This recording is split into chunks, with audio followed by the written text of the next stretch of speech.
19th September 2015, indeed it is. I do hope that you're enjoying your Saturday afternoon here at WTV Sports Center. I'm joined by one of the sports writer for Sportica.com, Collins Ogutu, who is going to be my guest analyst for today. And talking of the analysis, today we have a great show lined up for you. We'll be discussing about the UEFA Champions League as well as the English Premier League. So do stay tuned, and thank you very much, Collins, for finding time for us once again. Yeah, good to see you again. How was your week? UEFA Champions League kicked off on Tuesday, 15th. Well, it was intriguing. It was disappointing at some times, but it was interesting, summarizing. Wow, and on that note, it was a very interesting start because we saw the big teams from Europe suffering under the hands of what many people called as underdogs, because these teams are not known. So which teams are we talking about? Let's have a look. The Champions League kicked off this week on rather an unpredicted style, as supposedly inferior Dynamo Zagreb had done their homework and let Arsenal have the ball for long periods uninterrupted, but it still created better chances and looked by far the more threatening side. At the end of the 90 minutes, Arsenal was on the receiving end, and the game ended in a 2-1 in favor of Dynamo Zagreb, a Croatian football club based in Zagreb. شو هدف وحيد عن طريق نفذ ديبي بعد مرور 41 دقيقة. In Philips Stadion, another English team was suffering under PSV Eindhoven, a sports club from Eindhoven, the Netherlands. It's best known for its professional football department, which plays in the Dutch football top division. Many fans did not understand how Manchester United lost the match, but they did anyway. It was disastrous for Manchester United, who lost Luke Shaw to what looked like a badly broken leg, and more hurting because he left Philips Stadion without a point after allowing an impressively resilient PSV to come from behind and beat them.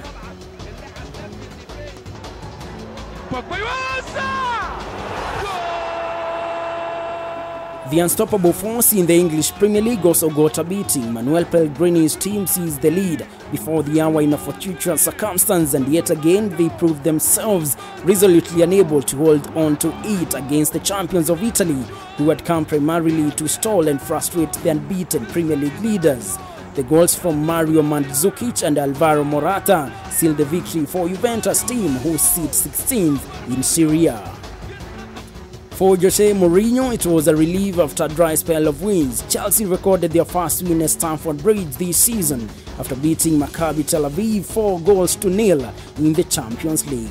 Well, those are the clubs that were beating the main teams, so to speak, the likes of Manchester United, Manchester City and also Arsenal, because from those games it's only Chelsea that really stood out after beating Tel Aviv 4-0. Now, Collins, we saw a very interesting outcome of UEFA Champions League. And let's go to the first game. We had Manchester United taking on a team by the name PSV. Oh my, even the other name is hard to pronounce, from Netherlands. But unfortunately, or fortunately, PSV took the day. What exactly did you read from that outcome? What I read from the outcome is that, you know, a lot of these Barclays Premier League teams went into the Champions League with the mindset that, you know, these teams are too small, so we're going to hit them hard. But I tell you, that's what they meant. So when United was beaten by PSV, I was absolutely surprised, despite the fact that Luke Shaw was injured. That was the poorest performance. I mean, they played well. Manchester United. Yeah, they played well. They possessed the match. They possessed the game. But they lost. I mean, there's something they're not doing right, which they need to do. I think the compactability and the tactical misfortunes that are coming in Manchester United sometimes are worrying. So I think they need to just get together and get to know that this is Champions League. It's not Premier League. It's not Premier League. And that was the case with other big teams, including Arsenal and Manchester City, because Arsenal was also suffering under the hands of Dynamo Zagreb. Now, let's talk of Manchester City first. Yes, Manchester Juventus. City. If you looked at that game, and I think gamblers lost a lot of money on that day. When I say gamblers, I mean those guys who bet. Because a lot of people were saying it's Manchester City going to win this game because they looked superior to Juventus, which had very poor record back home. Remember, they have not won any match since the season began. And City have some 100% record before that match. Sure. But then they ended up, losing the game. So I think City are still underdogs in the UEFA Champions League. They need to know how to play UEFA Champions League. They have stars who don't shine in Europe. The moment they don't shine in Europe, they don't make sense to anybody. Then they need to start playing. Let's look at Arsenal. Before we go to Arsenal, I was watching Manchester City playing Juventus on Tuesday. And as you've said, Manchester City has been doing very well. It has a clean record in English Premier League, but Juventus has been struggling in Syria. But then what I was left wondering is, Juventus last season was at the finals with Football Club Barcelona. So do you think the experience in UEFA Champions League really gave them an edge in handling Manchester City? I think the Juventus is much more experienced than Manchester City, and I think it played a huge role in terms of giving them that prowess to win that match at Etihad Stadium. The focal point at Juventus was Gianluigi Buffon, the goalkeeper. That guy has some good experience in goal. You remember he prevented Sterling from scoring. I think experience played a role in Man City's loss because they are very much inexperienced when it comes to UEFA Champions League. And if they don't learn how to do it now, then they are out for a room shock. Yeah. Let's talk about another player for Juventus, and this is Morata. Because that match, Manchester City started by scoring their Vincent Kompany with a header. But then the person who really determined the game, the outcome of the game, is Morata. And this is not the first time we are seeing Morata being the man to watch. Even last year's when they were playing Barcelona, so many people were placing their money with Morata. So who is this man, Morata? This man, Morata, is a special one. And I think Real Madrid are regretting why they sold him to Juventus. Remember, Morata is the same man who sent Real Madrid out of Champions League last season.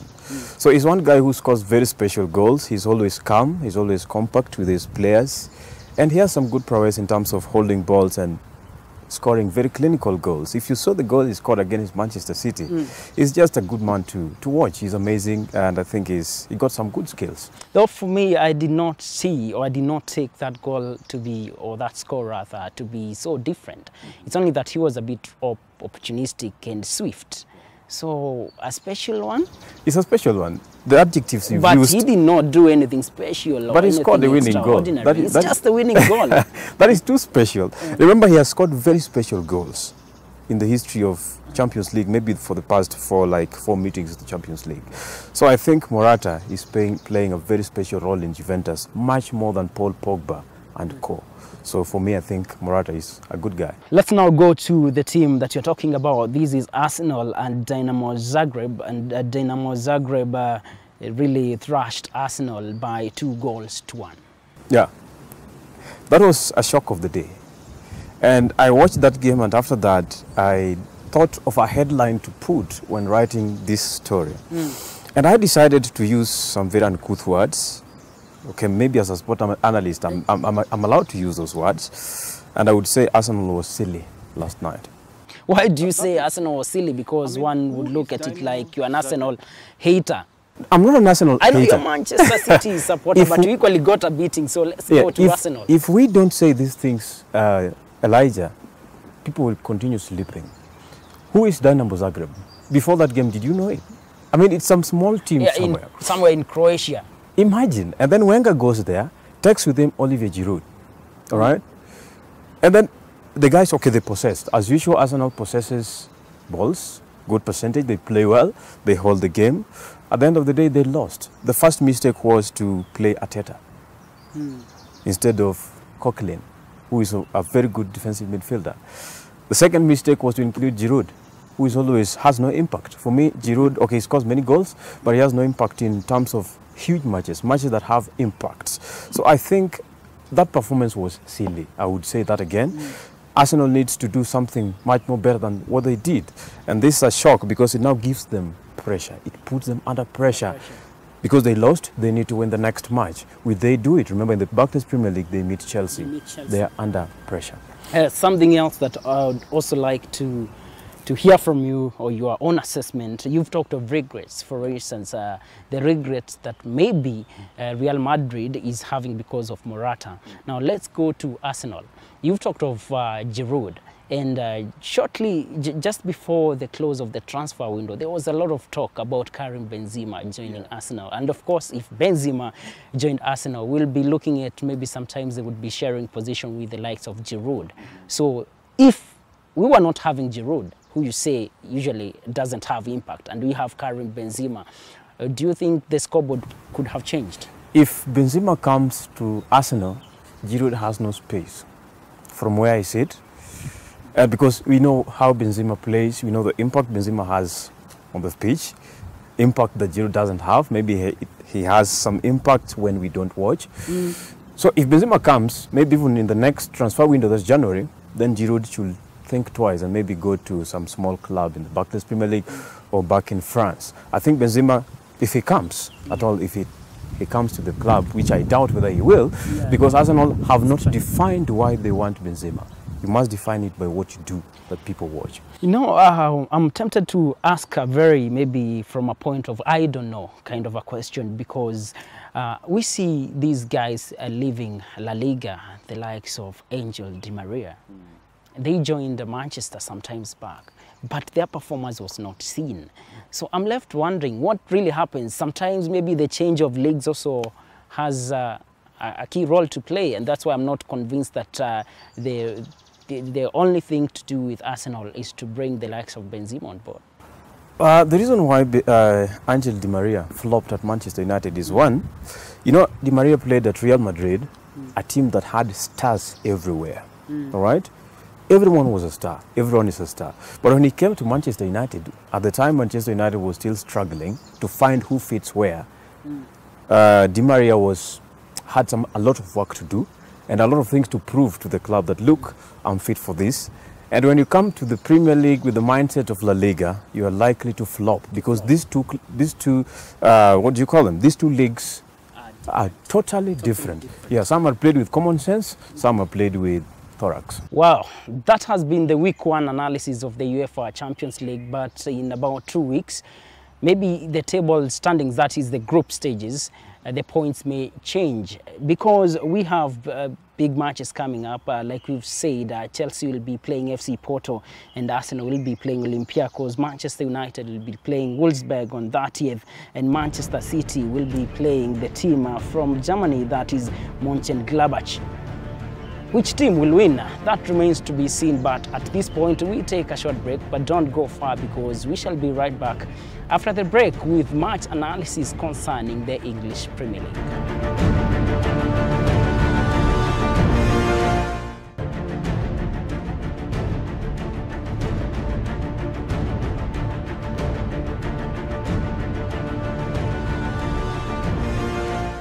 Welcome back, and we are glad that you are still watching WTV Sports Center. My guest analyst today is Collins Ogutu, and we are discussing matters concerning the English Premier League. And it's so shocking to see that the same group that dominated English Premier League last season for Chelsea, this time round is not so convincing. Last season, Chelsea took the trophy with only 3 losses to its name.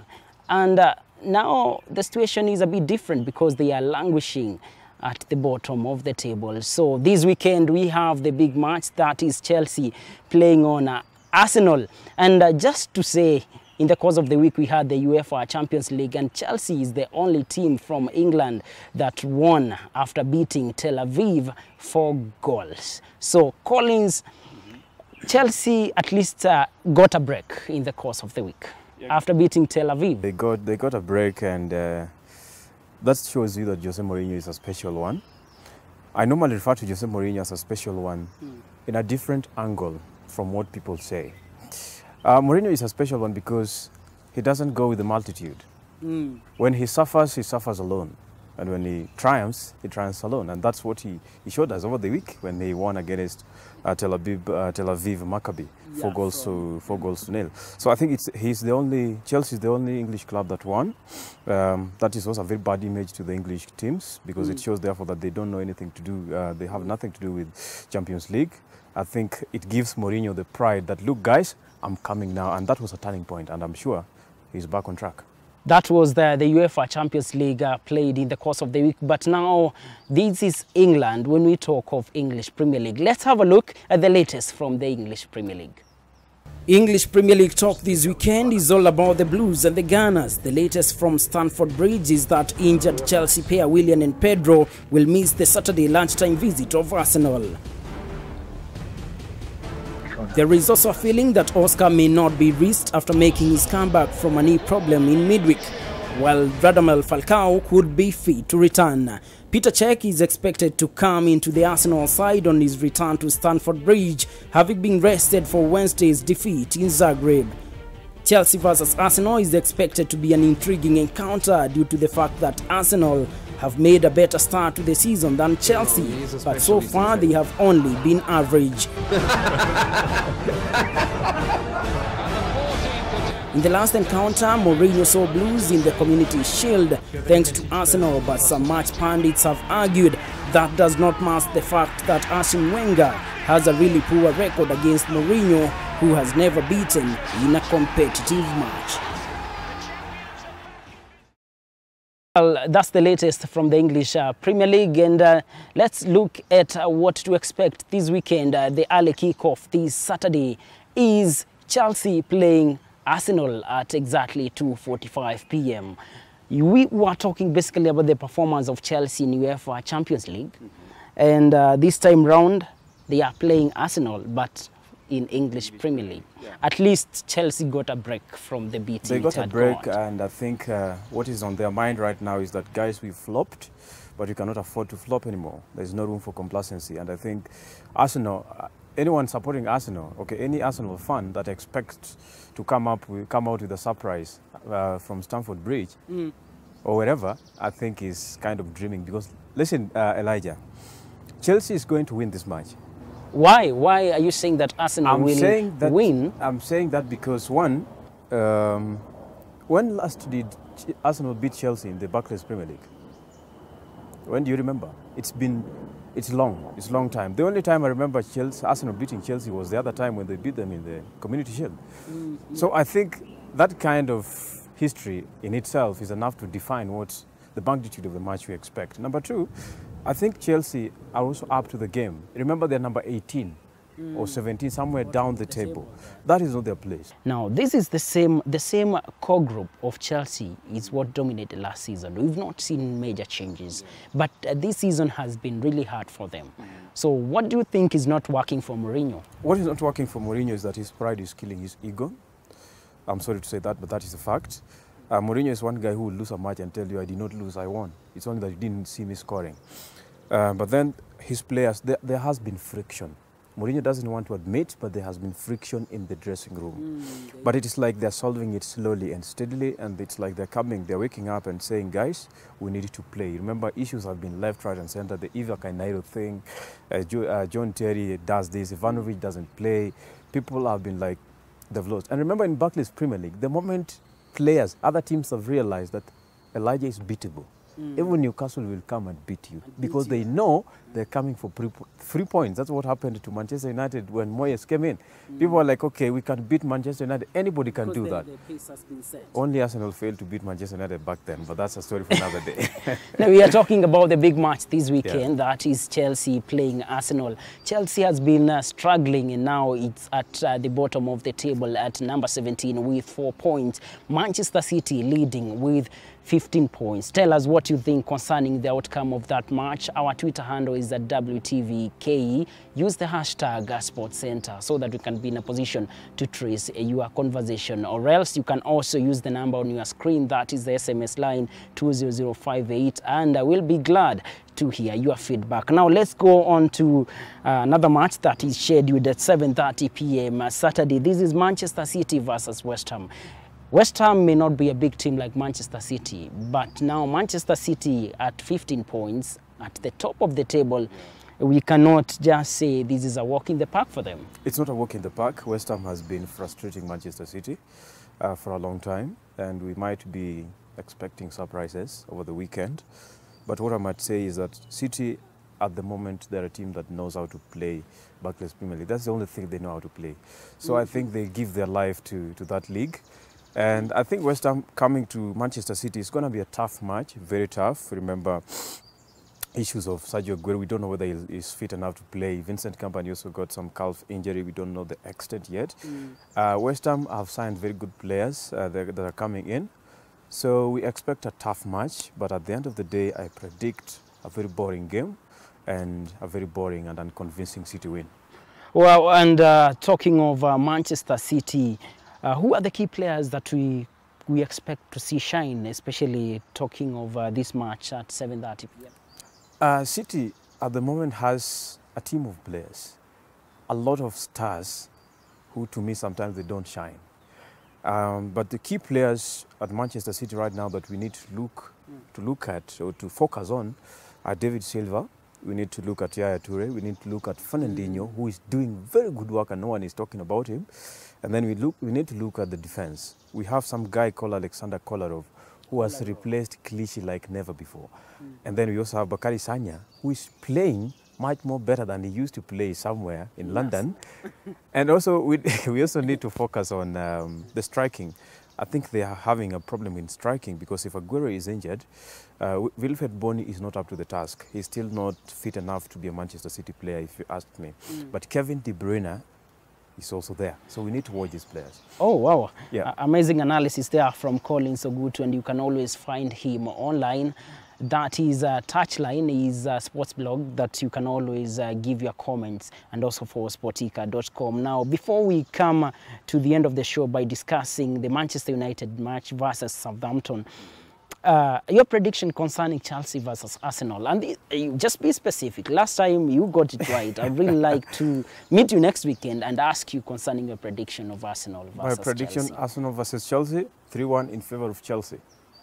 3-1 in favor of Chelsea. That's Collins Ogutu, but you can always tell us what you think. Yeah. Anyway, now let's move on to the final analysis. That is the match between Manchester United playing Southampton on Sunday at 6 p.m.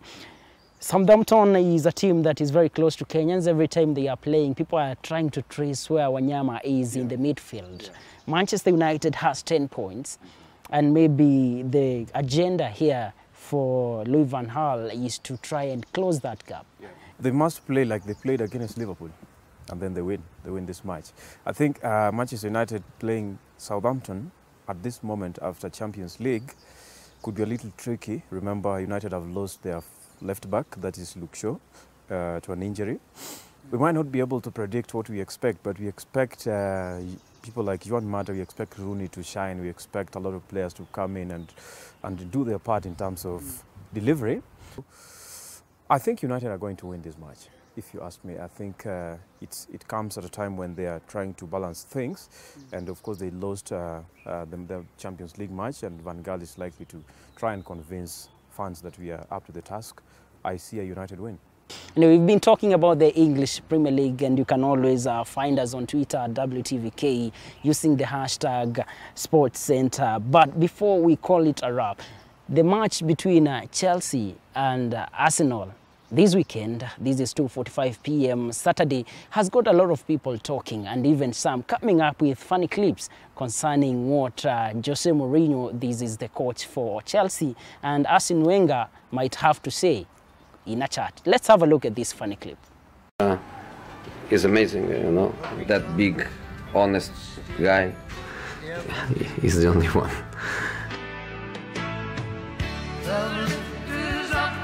We were 1 week together, they're having lunch, having dinner. So the whole week he was with me. And after that, We go to the hotel and do the business. We were nervous. it's the first time for him. So the first time, I think, is always the most difficult time.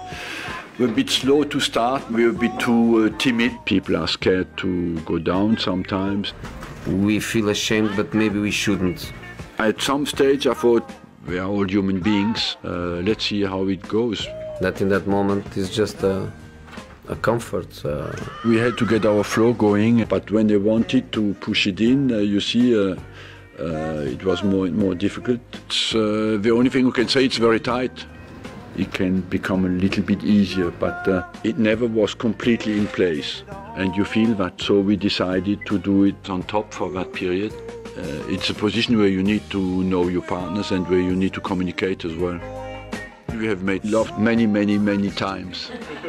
The last time was midday today, this morning. I would say he has quite good size, is quick as well. Black and Decker. But you know, we have to be very cautious within our job about the relationship between the managers. It's so difficult for us. Very creative Kenyans there, and in case you have such a video, a funny video concerning sports, you can always send it to us and we'll be glad to play it here on WTV Sports Center. Now, Collins, even before we say goodbye, let's just come back here home and talk about Gor Mahia. Of course, last weekend you said the deal was as good as done, and though Lindsay had really tried to curtail the efforts of Gor Mahia taking the trophy on Sunday. The other day, beat Sonny Sugar and now Gor Mahia, the champions. What do you have to say about that? Number one, I have to congratulate Gor Mahia. Because you are a Gor Mahia fan? No. I'm a sports analyst. I have to congratulate them because they've won the Sport Pesa League. These people are making this league look like it's a joke. All right? They're making it look like it's very simple. So I hope that coming next season, people like AFC, I'm shocked that AFC Leopards have sent congratulatory message to Gor Mahia. If you can't beat them, join them. Come on. Sometimes you have to accept. I hope next season something really happens. But I'm sure, and I can say right here, that Gor Mahia are coming to defend this cup next season. Congratulations to them. With the 4 matches remaining, I hope they can now decide to be beaten because the league is over. You know, Collins, from the way you're talking, it's like you had your favorite team that lost. I didn't have any favorite team that lost. It's only that I'm not intrigued at what happened in the whole thing. If Gor Mahia kept winning matches from day one to the last, no one beats them. I mean, it doesn't look interesting because then, what are they doing? We are happy because they've won the league 3 times in a row. But what does it say about other teams? It says that those teams are there to spectate. So are they spectators? They're not. If they're spectators, then they should join as fans from the other side and let's celebrate Gor Mahia, the only team. But then they should wake up and play and win matches. And talking about the fans, in fact, 1985 is the last year that Gor Mahia won the Kenya Premier League 3 times in a row. So that's a wake-up call to other teams as well to pull up their socks, if at all they have any, as Collins here would say. And now we come to the end of our show, but you can always send us feedback. On Twitter is at WTVKE and on Facebook is Sports Center. See you again next weekend.